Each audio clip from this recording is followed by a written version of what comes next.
Hello to another episode of the Soul Filler podcast. I'm your host, Dr. Rali Georg, and today's guest is Arianna Ruffinengo, a visual artist and author of comics.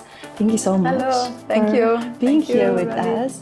And Arianna is a very, very special artist because one of her, like, let's say, signature approaches, let's say, is a spiritual portrait.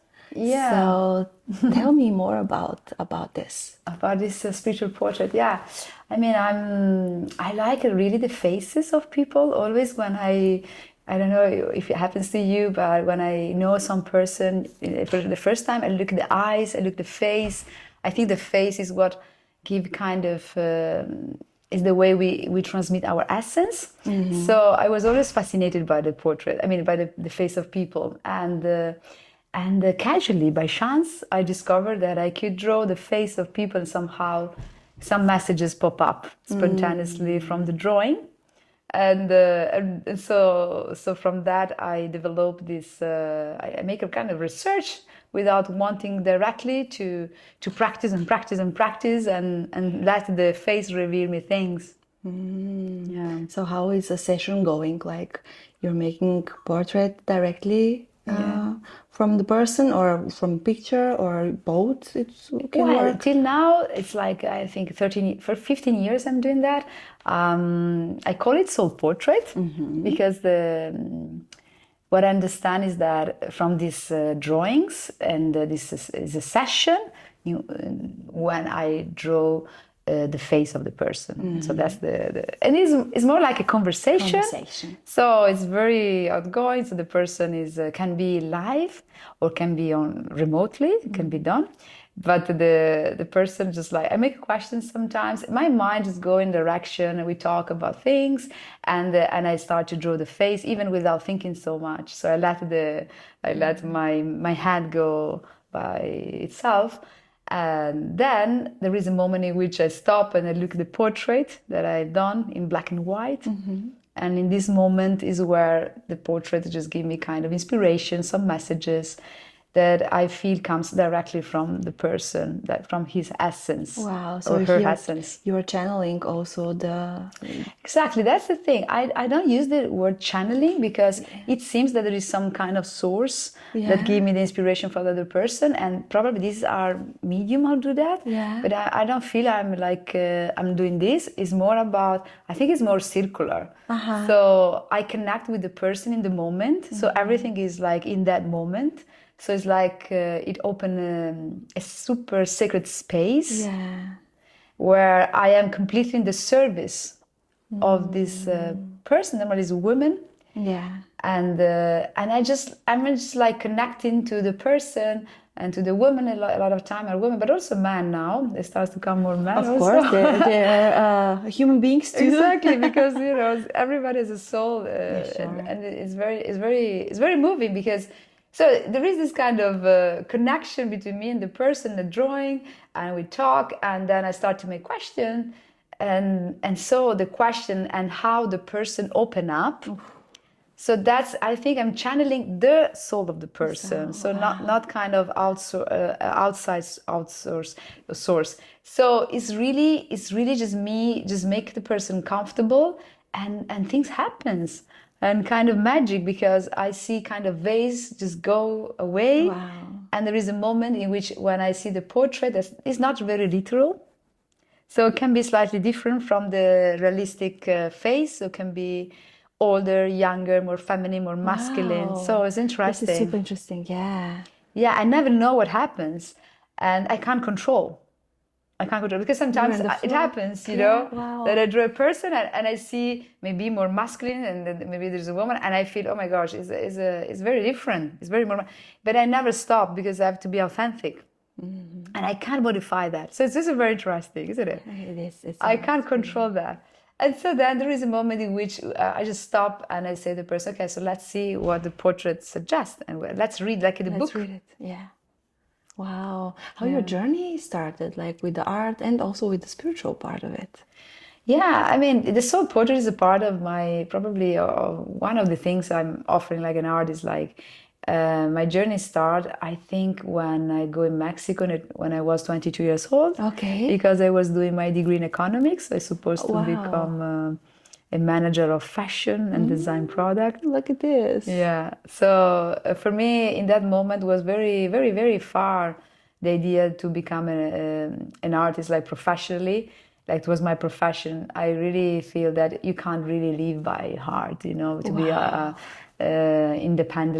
independent economically. But when I've been in Mexico in Erasmus and I see all these colors, and Mexico is a magical place. Yeah. Have you been there? No, Rali? not yet, but that's on the list, definitely. Yeah. So, and also spiritual. I do believe this Maya inspiration and Huichol and all these ancient population. I was feel so connected to the colors. The sky is super blue. And you know, Maya wrote the language is visual. It's like Egyptian one. So there is all many glyphos. So for me, it was like, wow, I connected to this kind of writing that is not a word, but it was kind of symbolism. And I think all these contests awakened me at 22 years old. There was an awakening to understand that was something very powerful in me, you know, the use of colors, the desire to paint and to do things. So I think this is the starting point. Yeah, wow, in Mexico. Yeah, in Mexico. And then I've been in the desert one night, and it was very, very big experience for me, connecting to this place, very wild and very particular, very spiritual. And yeah, I think that from that moment really start something in myself to say, wow, so there is this this soul want to pop up, you know. It's like evocation so that more and more you start to connect. Yeah. And then you went back to Italy and you decided to go. Exactly. No. With the art? No, it was not so straightforward. Okay, but it's developed. It was gradually. Was an organic journey, I can say. As I think naturally is. I think sometimes life of people, the change can be drastic from one day to another. But in my case, it has been a kind of gradual embodiment. And it was always, I see, preceded by some kind of experience of worship, meeting some special person that make a trigger for me to change something in my life. So after this, I remember I started to work in a company, and then happens a workshop with the curandero of the Ande about the power of woman, because I read the book. Oh, wow. Yeah, because I was feeling kind of burnout in the company I was work. I was feeling I was giving away my energy, but really don't receive so much back. I mean, it was like my creativity is going in a place, but I didn't feel very connected. Wow. And so, you know, when you want something in your life, that's what I feel. You attract it. Things happen. People, events, situations, it starts to appear. It's like the right situation. Exactly. It's like you feel there is a red line, there is something that just, you know, call your attention, and you start to follow this path. And things just open up, like doors open up, and then you have to just step into this. Yeah. And that's what I think I started to do. I started to say, well, I want to step into this. There was this excitement when I read this book of this shaman, and I was so connected to the content. He was talking about the power of woman, our connection to nature. Can you please repeat the title of the book again? The book was The Prophecy of a Curandera, La Profecía de una Curandera. And in English, I don't think it's available, but in Italian, I think in Spanish too, it's a book that talks about a woman that falls in love madly with a guy, but the guy just used her for his, was playing with her. And then she decided to understand how to really have this man. So she go to the curandero, and the curandero says, you know what, you have a superpower, but you have to really train yourself. And so she started to do a training. And during her training, discovering her energy, how work her energy, she discovered much more. Of course. So it was like the love was the trigger, but then she conquered her the awareness of what was her power truly, like a woman. Beautiful. Yeah. So there is how your spiritual journey started. I think Or this maybe it was very a big step. Yeah. Wow. Wow. A big step, because I think I remember at 16 years old I was very attracted by Indians of America. I was looking for spirituality more connected to Mother Nature. I was feeling Catholicism, and this kind of religion was really with the gods, like very with the hierarchy so structured. I was feeling very kind of sense of oppression. So I was missing some kind of sweetness, some kind of connection with nature. Always seeking for something else. So I started to read these books. I started to buy my cards, like medicine cards of animals. So I had to really go into this field of nature. So probably, as I say, there is seeds before all life is a continuous journey. Yeah. Wow. Yeah. But this moment was a little bit This moment was like very powerful, because then after the book I see that this man was in Italy, where I was based by Shaz. This is something magical, and he was doing this worship for awaken this power in the woman regarding to all this knowledge about the cosmovision from Andes. And I was saying, wow, I can't believe. I was so excited, because it's, oh my gosh, it's possible to step into the book. It's like you like something very incredibly, and then you see there is an access to this knowledge. Real. It becomes real. Yeah, it becomes real. And so then I remember it was my birthday, and in that moment I was starting to work. I was not earning so much money, and I didn't have exactly the amount of money to do this. So I remember asking my family to make me like a present. Wow. The And ticket. you find a way to. And you find a way. And I think that was the teaching that we can share with the person who's looking this video, that especially if it's a woman, if she's a woman, that when you really want something with your heart, the universe responds. So it's very important to really identify your desire, connect to this sparkle of joy and what is, and then move and ask, and don't be fearful. I don't know if you have this experience. Why are women nowadays afraid to ask for help, for support, for, I don't know, gifts, for anything? Do you have this experience with, I think it's question of habits. I mean, if we are not if we're not used to explore ourselves like powerful creature that we are, like a woman, and we don't have this image of ourselves, we don't connect to this capacity and to this possibility. It's like, I think the woman inside has a word, a lens. It's like a map with many lenses. But if we don't go in this land and we don't connect to this place, we don't even know we can ask and take this courage to take this step, because we don't have probably any role model. We don't have any external. It's a very question of connecting inside this possibility and try, explore. So it's like exploring adventure. You start to do little steps, and then you start to do more and more and more. That was how was my life, and in the end I ended to do really what I wanted, that was express my art. But in that moment it was impossible for me even imagine to live by that. So it was like this man and of the workshop I did from Ande was a facilitator in give me and other 70 women the space and the possibility to explore us, to have a special place, safe, secure, sacred, with all the sisters, and to really explore something completely new. So it was really moving, it was really incredible, it was liberation, it was a sense of freedom. And I think this kind of environment, very authentic, very pure, where the woman can access to herself in a genuine way without any filter, or someone who puts in a hierarchy respect you and have kind of guru power on you, just say follow me and don't follow your intuition.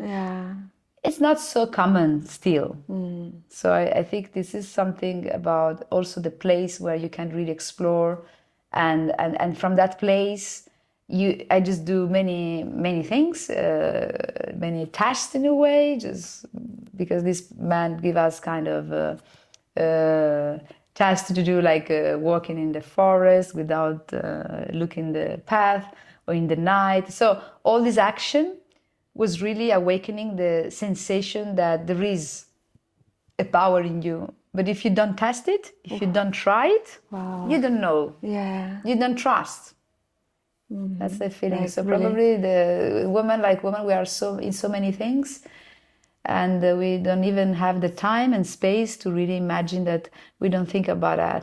Probably we don't talk so much about this. Maybe it is. We should talk more. And about the intuition and to trust it really, yeah. And to find it and connect to it first, right? Yeah, Yes, I have yes. this conversation, I call it power conversation between girlfriends that are about not only talking about man, that is nice, of course, our relationship's super good, and about the problems of our life is good. But sometimes it's nice to have power conversation when we really start to become a good mirror for the girlfriend. Says, oh, look at how gorgeous you do this and this and this. Also the acknowledgement of the beauty in your sister is a super gift. I think like girlfriends, we should really elevate ourselves. Yeah, support each other, of course. And just push ourselves, even starting from our conversation, check a little bit which type of conversation we have with our closest girlfriends, our circle of girlfriends, which are the conversation. Do we really support in our expansion in a more authentic way? Because this is something that we need, like a sisterhood, a good sisterhood. Not talking about one or the other, look at what she did, look at that, and criticize, but a completely other type of conversation. Of course, and no competition at all, because there's abundance for everyone, for everywhere. And this is like, it's about the feminine energy and the masculine too, right? Like when we're into too much into masculine, I guess we are trying to compete and to be like, I don't know, more ego-driven, I don't know. But when we connect to the feminine, really, and this connection goes even deeper, like knowing that if you are good, then I'm also good, like, because we are all so connected and we are together. And when we support each other, it's growing, like, collectively everything. It's so beautiful to just, be there and to know. I remember, well, in my journey of just like exploration, because after this experience with the curandero of 8 years of studying Andean culture and studying massage, kakoi, I studied this massage that is about soul massage. And of course, as you said, I think that cultivate ourself, our essence, internal beauty, it's very essential to connect to what is powerful in us, like a woman. So this cultivation, when I start to do it, I never stop, because it was so essential for me to really start a journey of find my uniqueness. Yes. And nobody really incentive you to find your uniqueness. If you see also the social media, the society, we have so many role models aesthetically, what you have to do, what you have to earn, what's supposed to be happiness. But probably this is not exactly what we really need, like a woman, especially in my experience, from what I experiment in my journey. Every woman has her own way to find their uniqueness and express herself, and it's super important to show up and to gift your beauty and your talent to the world. But this has to be your gift, not the gift that or whatever, what is the image that we receive. So probably that's why the women doesn't really, sometimes this competitiveness that we see in the relationship also with women is in a way kind of impulsed by the society that wants us to be certain, some certain kind of cliche. Competing for the man, competing for the job, competing for some kind of image that we want to give to the society. But this is not really nurturing our essence, but is great emptiness, even more, and solitude. So it's really, we need really to nurturing this part of us with the different alternative path. Absolutely. I love what you said about the uniqueness and this authenticity we have.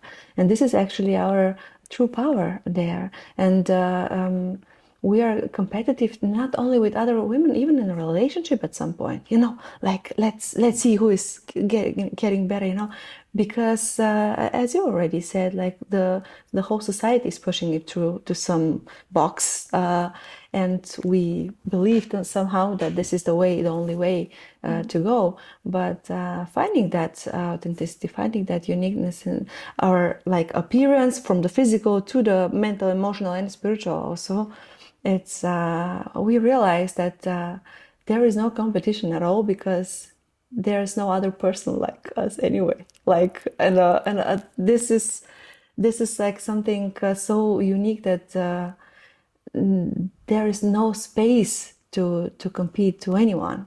And especially in those days when the aesthetic medicine and plastic surgeries and stuff are so like something normal meantime.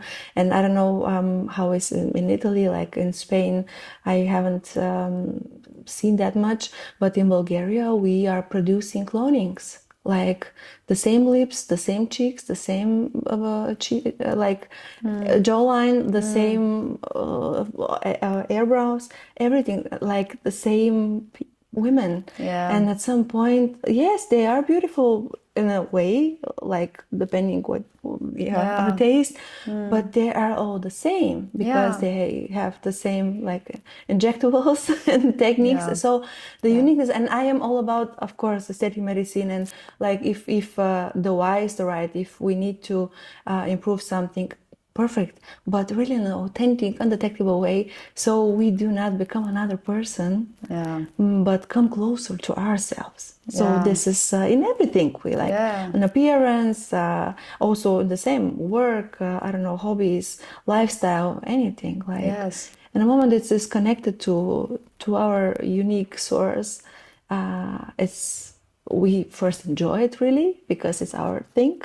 Otherwise, it's never enough. Like trying to be something else, what someone told you or you're supposed to, it's never fulfilling. So I mean, I imagine you are very in connection with this topic, isn't it? Absolutely, yeah. I can see, because I so appreciate what you do, because just giving this possibility to the women to really enlarge their vision about who they are, and especially talking about what is the real beauty. I think it's so needed to talk, especially to the young generation, because probably you see that so many young women want to make surgery. And honestly, as you say, I can imagine the beauty also in be free to reshape ourselves if we want. It's kind of empowering sometimes possibility, especially if a person can have an incident and has some kind of difficulties in his appearance. And so it's nice nowadays we have so many opportunities somehow to really take care of us. And many reasons can bring a woman to do the surgery. But of course, it's really important to have the sensation of what is the true beauty and what make you beautiful like a woman. So that's super good experience to explore how you can feel good in yourself, in your body, in your aesthetic, in your presence. And after I started to do this path with this Mamani, I should have talked to take the book I didn't have, but it was a very life-changing book and experience. Of course, then I start to deep more about what can empower our self-images, and because as you say, it's important to connect to our essence like a woman. But we say sounds probably a little bit abstract. And I remember after this path, I talk about my life because it can be probably inspire other women. Because that was my journey. Probably there will be many, many other journeys of other powerful women or nice women or whatever. You, me, all the women has her own experience about how to connect. And I'm still working on that. I feel it's a never-ending journey somehow. But I remember after that, I started to deep what is the cycle, and that we are cyclic in the menstrual cycle. And that was super interesting because nobody teach me that. Me neither. There was not this knowledge available from my mother and grandmother. So for me, it was like, wow, when I discovered that I changed my personality so much during the phase of my cycle. So when I have the ovulation, I'm like in the mother archetype. When I'm in the premenstruation, I'm like an enchantress. So my sexuality, my body, my mental, my emotion change. When I'm in the menstruation, I'm like in a crone. So it was so incredible, revealing why I was having all these changes. It's so clear. And so clear. And easier to accept ourselves like we are. Exactly. With all this like faces and and also gift that nobody told me. Okay, and I was so surprised because it says, oh my gosh, these are the 4 women, like, you know, the maiden, the mother, the enchantress, and the crone that are in all the tale. The tale. There is always these 4 figures, and so there was this way when our ancient. The ancient women teach us how to really embody this power, but then after the religion come into this and they change a little bit and they give a judgment to the enchantress, they becomes the bad witch. So we see how our psyche, like a woman, because I don't say why women don't embody many of these concepts, because there is a big conditionment in society, so we don't receive a very nurturing knowledge, and we have to seek it. And we have to really be attentive to all these workshops and all these activities, because we have to come back to this pure knowledge that empower us. Because we know we are cyclic and we change, we should not be so exigent with us, especially we talk about the appearance, isn't it? Of course, when we have the menstruation, is not the best moment in which we have the best appearance, and feel good. So when we do not feel good, of course we do not look. But there is other things. So this is always like life is, yin and yang, something that is not there, but there is the wisdom of the witch, of the crone, not the witch, of the crone. So we can access to this power. So when we know how we change, we can access to our potential and enrich our life with that, and don't probably go to dance 24 hours in that moment, because this is not good for our body. And that's empower you to live in a more harmonic way. And harmony is beauty, I think. I don't know what you think. The balance is it's all about a balance for anything, acceptance and just be. And accepting that we have our lights and we have our darkness too, and it's all about the balance it, and accepting the darkness is a very, very important like a journey in our life, because when we put a little bit light there and we're not afraid and ashamed and guilty to have it, it's getting lighter and easier to be ourselves, and not to try to again be put on a box and function like they want us to. And so this is how your journey started. I'm very curious. I'm sure that many women who are watching are curious also too, because creativity is something very important. And you mentioned that in the beginning you didn't believe that it will be possible as an artist to live only from your art. What was the moment when you realized that this limiting belief was like gone? Because this is something on society that's very, let's say, rooted, like to earn money, you have to be this and this and this, and with other things you cannot, succeed in that way, which it's bullshit. Like it's just another limiting belief, and but for small children or women, for people who are raised like this, it's super difficult to get out from this box they are in, and to believe that they're okay.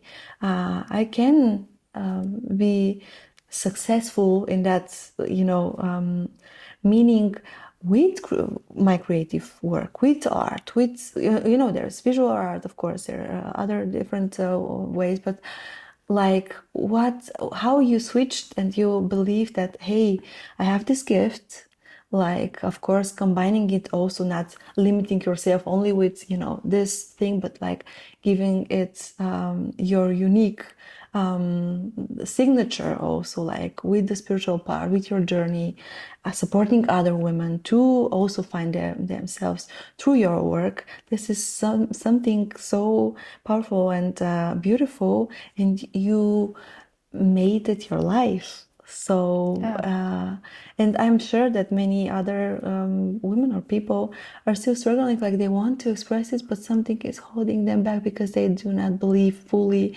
that they can do this. So, what is the secret, or what is the moment you're like, hey, I can do this. Yeah. I feel it, and it wants to get out, and I believe that in my case, I have so much conditionment about that art can provide you independence, financial independence, being financially independent, that it takes me a while to trust. But the thing was, I was experimenting all the time.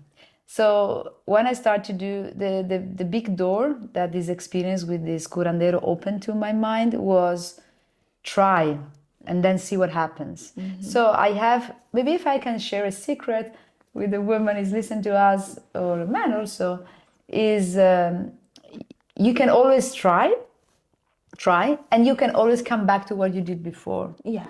So for me, this was It's a safe place. My sentence, my mantra. It's okay. I feel I would love to do that. I will try. Let's see what happens. If it go well, I will gain something beautiful that I really want to thrive. If it's not, I will come back. Yeah. And guess what? I never come back. So the thing is, if you try to do something you really are passionate, you will find a way, because you realize life is one. It's not forever we live. So what is the meaning to live a life you don't feel happy with? It's very important. It's our duty to be happy in this life, and happiness probably is always connected to do what makes you joy. Yeah. And not only in the work, but also in your relationship, in the place you live, trying to really align with what you really want for yourself. And this is our very important responsibility. Be responsible and charged of give ourselves what we feel is good for us. And it's always a spiral. Sometimes we are not always in a good place. As you say, there is the darkness, but then there is the light, and that there is a growing spiral for us to evolve, and also through challenges. Yes. But especially through challenges. Especially through challenges. So for me, it was like there was two paths that were going parallel. So one was painting and one was making comics. So I remember that when I was going to all these workshops for Evolve Myself, I was taking notes with comics, and I see everybody wanted my comics, like my copybooks. So I started to say, probably I can do a profession from it. So it was not like saying, oh, I changed my mindset from one day to another. Oh, yes, now I can do art. No, it was like trying to see what people like and trying to pack it in a way that I can offer it. So what I enjoy, what people like, and how I can pack it and offer it. It's like Ikigai process. Yeah, sounds like this. It sounds like I didn't know Ikigai, but I do Ikigai. So I said, you know what? Because I was making these comics, for me, this comics was not so special because I never studied to do comics at all. But it was very fast, and there was a lot of irony, because that's how I see life, with a humoristic. Cool. This is my way of seeing life. I feel like I'm a character of a comic book. If I see my life, I always see the funny aspects. So I was taking notes of what a person was sharing, putting also some kind of irony there. So everybody was looking, oh my gosh, it's so fun. We want this copybook. And I says, you know what? I can make a service of it. So I can translate the speeches of people in comics, doing heavens, and making a profession. Yeah. And so I call it video comics. And so I just launched it from nothing, because nobody in that moment was doing that. This was something really different, like really unique. And I have a computer, so I was kind of technological also. I have a computer with a screen that I can write on. So I just put the screen like that, and I put the projector in. So imagination. So that's what I say. Art and creativity, it's always good to cultivate it, even if you don't want to really follow the profession of being an artist. But I think cultivating some art in your life, some creative practice, is always good for your imagination. Because how you can imagine to create for you a new future that nobody tell you. You need to imagine that. If your imagination is super blocked, then you're stuck. So another, if we say another tips, one is try and see what happens. The other tips is just unlock your imagination. Do whatever helps you to unlock your imagination. So this is very important because then if you start to imagine, you start to say, oh wow, I can do this and this, and this. Oh, how I can do that. Oh, imagine. Oh, I can put the screen there, and I can make it this, and I can say, oh, I can write that. This offering can be like that, and then you try. Of course, it's important imagination. And how you stay consistent. How you stay consistent. Because of course I wanted to try, and then I see the results, and then I build on that. So I start to see, okay, then the company of consultancy, very big, decide to hire me permanently, Cool. like a knowledge worker.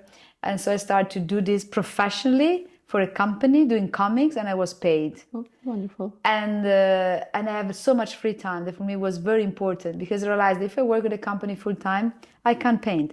And so I was making this double life, making comics for having my income, and then explore painting, travel the world, making workshop about feminine, and I start to explore other things. I start to explore also dancing, burlesque was important, flamenco was very key. If there is some woman that is very unsure about their body, I suggest to do burlesque, especially, because it's not just to show up like seduce or to seduce, but if you find a good teacher, it's super life changing in the security that you have with your body. Really, I remember my teacher is Mitzi. I love her. She teaches me so much, and she says, "Oh wow, there is a charm."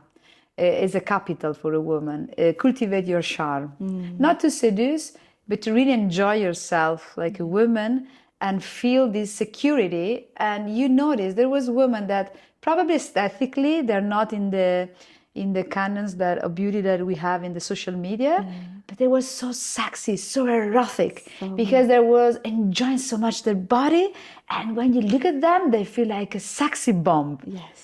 But the sexy bomb in an erotic way that for me so important. The eros for me is so important. Elegantly classy. Yeah. Classy, elegant, but the eros when it's natural and when it comes from inside, from within outside, it becomes a source of inspiration. Also for women. When you see a woman is like in her eros, oh my gosh, then you go and say, oh my gosh, me too. I have to really embody this energy, because this energy is really uplifting you in a way. It is not about seducing, it's about some magnetism. Magnetism. It's a magnetism. That's another third thing I think is very important to share with the women that are looking at this video, and with you also, and I want to know your experience about that. For me, magnetism is such important quality to cultivate in yourself, and find a way how to cultivate your magnetism. For example, what is for you? I just want to come back to something, one sentence you said the first time we met. It's like now some time ago. We were with a friend of ours. We were watching some kind of, I don't know, a workshop about also kind of not seducing, but being magnetic in some way. And you came for a very short moment, and you said something very interesting about you cannot, maybe maybe it's not the right sentence, but I'm sure that you will remember.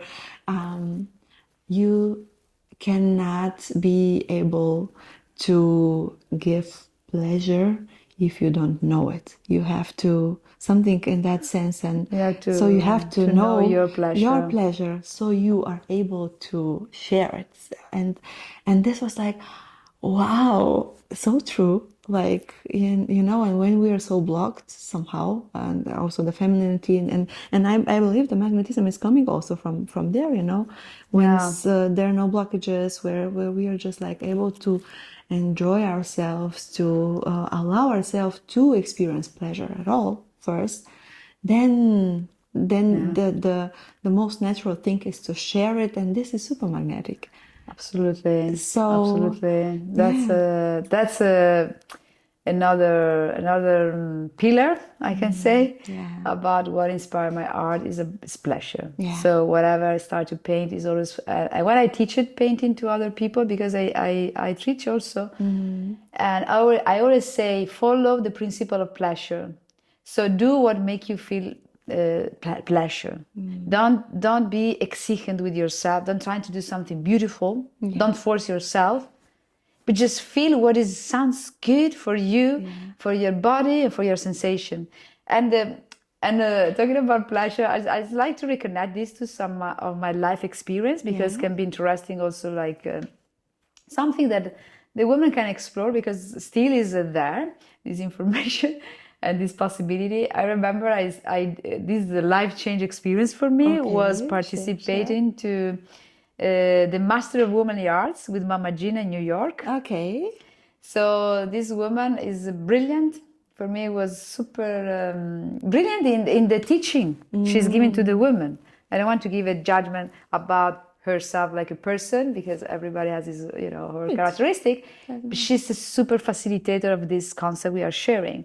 So basically, she's sharing that pleasure is the medicine for so many problems the woman has. And she was talking about or 3 women in the planet suffer of depression. So for me, it was such a kind of depression, different levels. And for me, it was a very sad data. And she said that she also has this problem. And she go to psychotherapy. This is very good. Probably psychotherapy is very good for many reasons. But the thing that made her shift completely her life was tap into her pleasure and her goddessism, her goddess. So she created the goddessism movement, and she started to make this program in which she teach the seven arts, the womanly arts, 7 womanly arts, to tap into the pleasure. That is not only sex, because we associate pleasure to sex normally. Yeah. But in this case, it's more about what is make you feel this incredible sensual goddess, but not sensual only, but what give you pleasure in your life. And of course, there is a connection to our body, our sensation, very important, and also our desire.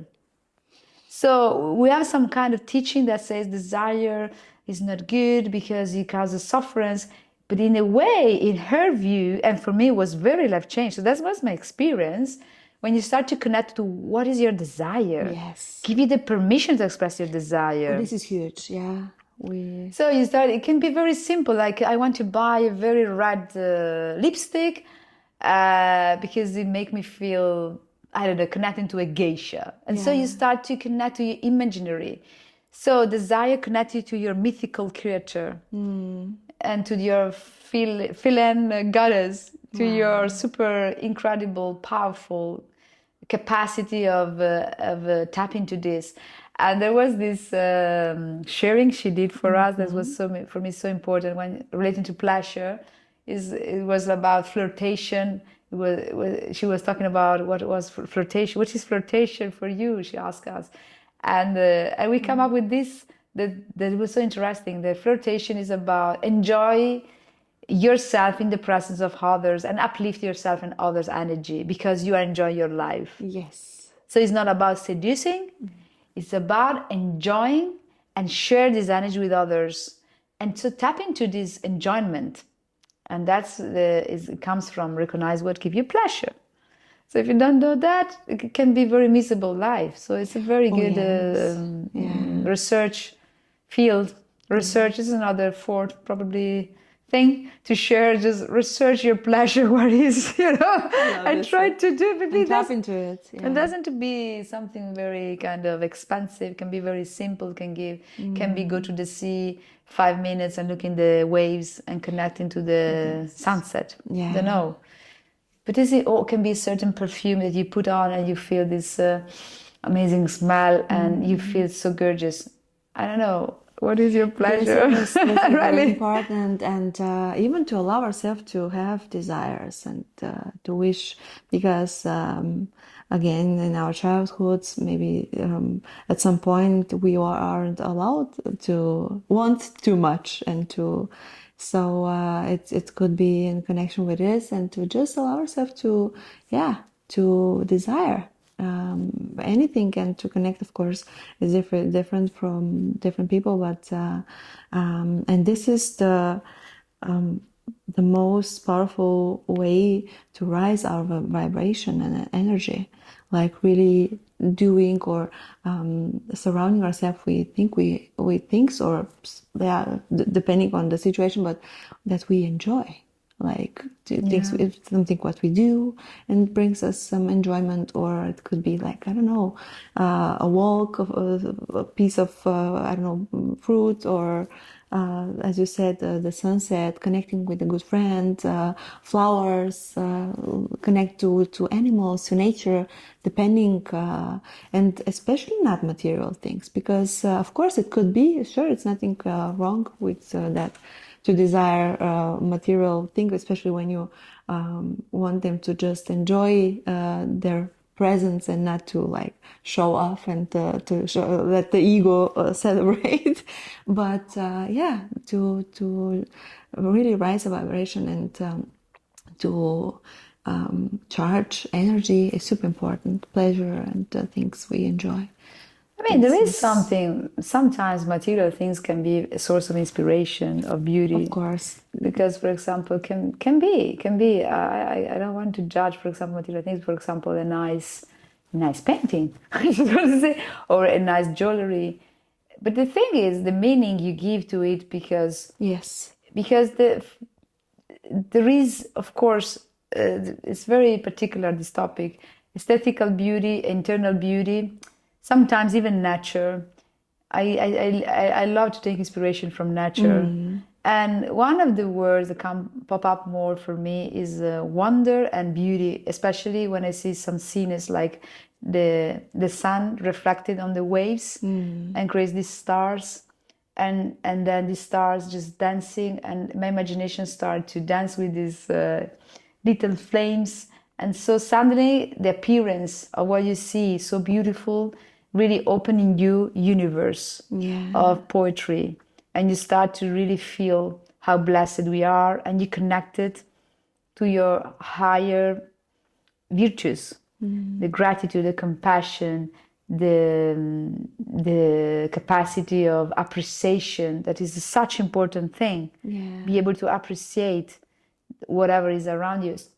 So sometimes aesthetical object, I mean, the aesthetic can really bring you to some realms of dimensions, I can say. Yeah, and as you mentioned, sorry that I was interrupting you, but like you said, a beautiful painting. Well, it depends why you want it. To just put it on the wall and say, "Hey, look at what I have," you know, or you're receiving so much inspiration and life and enjoyment from it, and you don't care who knows you have it or not. You're just enjoying it so much, so you want to have it. And yes, it's a material thing, but it brings so much life and joy and love into your life, so it makes it beyond the material. So this is the difference, because you know, it doesn't matter what we are buying or wanting to have, the why behind it is super important. It's like kind of, I can imagine like kind of doors.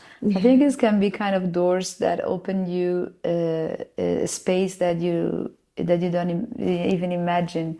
And so it's very interesting. I'm inspired by you. And that there is a very interesting topic. It is the connection between the visible and the invisible.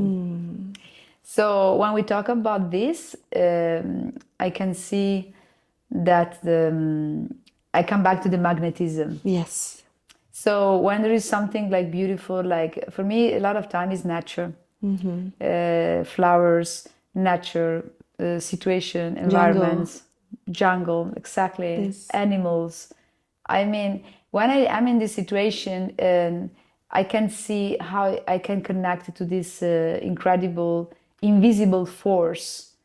So for me, beauty is an invisible force that inspires me to act in a new way, to act from a different place, to experiment new things, to find the courage, to find all the virtues, and even to because we have to be. I'm also very, maybe you don't imagine, because like you say, oh, an artist is really in the sky, but I'm a very practical person too. I love to be very realistic too. Probably because It's important. Yeah, the balance again. probably because also I do economics. So there is a very important part. Also, I just train myself to be somehow grounded. I always love to, and also want to share this, that art and creativity and what we're talking, beauty, can be very, very practical, because when you start to really be able to appreciate and embody beauty in yourself and practice it, it becomes practical, because then you start to act in a different way in your reality. Yes. Then you start to create a new type of projects.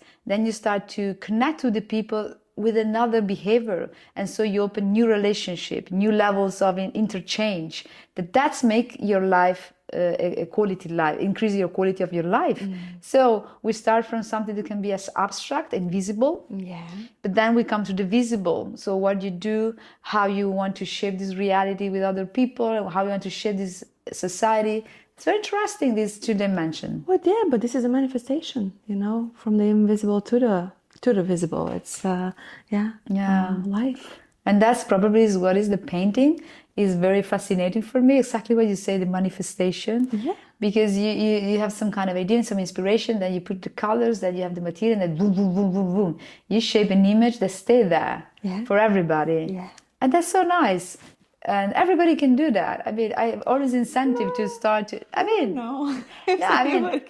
if you're in your pleasure, you can paint. You should not limit. I mean, that's the thing, not limiting yourself. Because the first thing that people say to me when I share some training of painting, they always say, oh, I'm not able to paint. Oh, you're an artist. I'm not an artist. I'm not an artist. I can't paint. I can't do it. And then I say, but you won't do it? Are you enjoying doing it? Yes. Okay, so you can do it. Yeah. The important is the movement start within, with the erotic force. So you should be passionate about that. And then I just give some kind of little knowledge about some techniques that everybody can access. And people say, wow, to paint, I never imagined I can paint. And of course you can. Oh. It's a question of know a little bit some tricks and feel this possibility of express yourself with this pleasure. True, yeah, again, pleasure. Yeah, tell me more about your new project. I know it's also very interesting for women. Yeah. And another way to support the sisterhood. Yes, it's so important. So, I wrote a book because I write books, and I do straight books and make comics books too. And at certain points, I make a book that the name is Tigre Mira, Tiger and Mira. And the title is The Power is Within You. Oh. And it's a story of a woman that she has everything in the material aspects.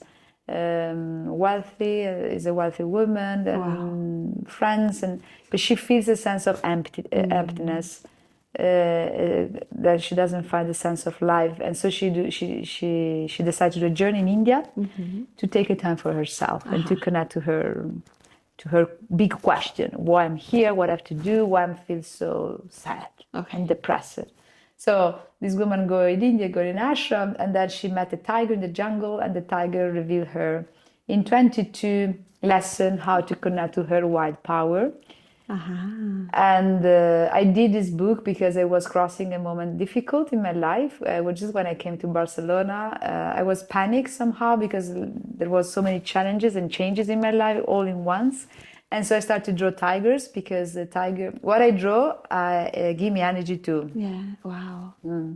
I do believe in the manifesting power of the painting. They have a kind of essence that can talk to you and nurturing you too. Yeah. That's the art I want to do for people. Something that you receive also when you look at it, you receive something. So I was doing these tigers to really support myself, to have the strength to face these challenges. Wow. And every day I was drawing a tiger and write a paragraph about what the tiger told me to overcome this period. And it's done in the book. It's like it was like your spiritual animal in that case. Exactly. Yeah. This was my spiritual animal, my totem animal. Yeah. And after that, I take the courage and I step into changes and things just move on. And I make this book and understand also how is important in my experience, even for all what I did, the massage, and in experience about the cosmovision of Pachamama and women, how it works the energy, and the Mama Gina, about the pleasure, burlesque, dancing. All these experiences make me feel how the feline. Yeah, more about this one. How the feline is a super good animal for women that want to embrace this special feminine quality of be graceful, beautiful, but also with a lot of determination. Wow. And I'm feeling now to really want to support women that are in this edge of embody their call in the world. And they want to share something in the world that is powerful and it comes from them. Yeah. So they want to really embody this feminine leadership. And yeah, to do something new in the society. Yeah. I'm very driven to support these women with my art because I think is what I did and nobody really support. I mean, I have to find my way, but now I really feel, oh, it would be so nice way to support these women. So you can support them the way nobody supported you back then but yourself. I would have loved to have somehow like what I'm now telling you, an artist that say to me, you know what, you have super feminine powers and I want to really connect to this strength through art and make you feel how beautiful you are in a painting. Wow. So that's what I want to offer to the women nowadays. How you want to do it? Like you are painting them or you're helping them to paint themselves? Yeah, so in a spiritual way. So I think so. I just have this idea, this project. But first of all, it will be like an experience of a painting, a kind of commissioned painting for the women. So the name is Io Felina. Io Felina, because as I say, Felina is animal, but animals comes from anima in Italian is soul. So every animal bring a message to us. And so Felina is really how the woman, if she embodied this animal in her life, she can take the sensuality, the beauty, the magnetism, the strength to do whatever she wants, to be very independent, but respectful, but in a graceful and feminine way. Because the thing that I see even here, and well, what I see, there is a kind of feminism that is very taking the masculine quality to trying to step out in society now. I can understand that because of the past, but I don't think we have to sacrifice our grace and our beauty, a capacity to be a muse. So I think like women, we can inspire than force others. So it's more about magnetism, not be aggressive. So it's like a sun and moon. So we use the strength of and the colors and the light of the sun, but we have the magnetism of the moon. And the magnetism of the moon, I think, is very embodied by the felines. So the way to be, and also pleasurable way to move through your goals in a gentle, beautiful, assertive way in society. So that's why I see feline like a subject for a painting to associate to a woman that she wants to step in her power fully and bring in society her leadership in this feminine way, have this support of this feline, but also see herself like a powerful goddess. So I will put this painting, so the feline, the woman, and the jungle. Because I want to remember the woman that she has to trust her intuition, that is instinctual. So it comes from nature. And jungle is a place that I think is very metaphorically is our society. It's a jungle somehow. There's a lot of mystery. We don't know many kind of challenges, many things we have to really face. So, but the jungle is also our source of life, our connection to this wild power. So the idea for me is really connecting the woman to the wild power, the feminine strength, the jungle, and herself like a goddess. So how it works, this experience. So it's like a journey. So is a moment in which I want to offer the soul portrait session. For the woman to tap in her soul, to understand what her soul wants for her, really, what she has to shift somehow, what is her symbols, her colors, her what the soul suggests to her she should take on to really move to her in the direction of her mission. So after this soul portrait session, we will have the material to build up this painting, and of course can be the body, or can be, depending also, a quarter of the person. The thing, and also the type of felines, can be a panther, can be a tiger, can be a jaguar, and even the woman can be also painted even in the body like a jaguar, so she can have some kind of feline appearance. And I know that when it's created a painting with this energy, this intention, because when I paint intention, such a powerful inspiration that drive the energy of the painting. And the painting that I create, I think they're alive in a way. They talk to you. And so that's my idea. I love it. Yeah. And in the middle of that, I will provide also some 3 sessions that are pre-recorded about connecting to the emotion with the neuro drawings.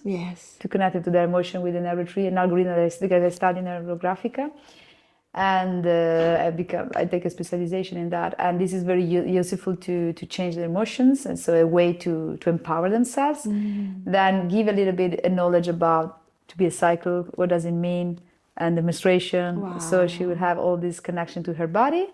And then another pre-recorded session that is about mind mapping. Because I really want women to make projects and to be able to visualize. Because when you visualize your ideas, it's more easy to get into the reality and manifest. So it will be a kind of pre-recorded how to do mind mapping, how to visualize your idea, how to form in an organic way your ideas and to share with others, so you can easily achieve what you want. I love it. I love it. Yeah. Where can we find you? Online? Yeah, you can find in my website, and we will put in the description probably. I can imagine the website, ariannaruffinengo.eu is my website. On Instagram too? On Instagram is Arianna Ruffinengo. Yeah. Great. And I will put it in the description in the caption below. So we can, I already can know how to find you, but if someone from the audience want to connect, very, very special approach. Thank you so much. Thank you so much, Rali. It was amazing talking with you. Sharing all your wisdom and art and energy and femininity and the whole masterpiece you are. Thank you so much. Thank you, so Rali. much for being here. It was a pleasure. Thank you. Thank you.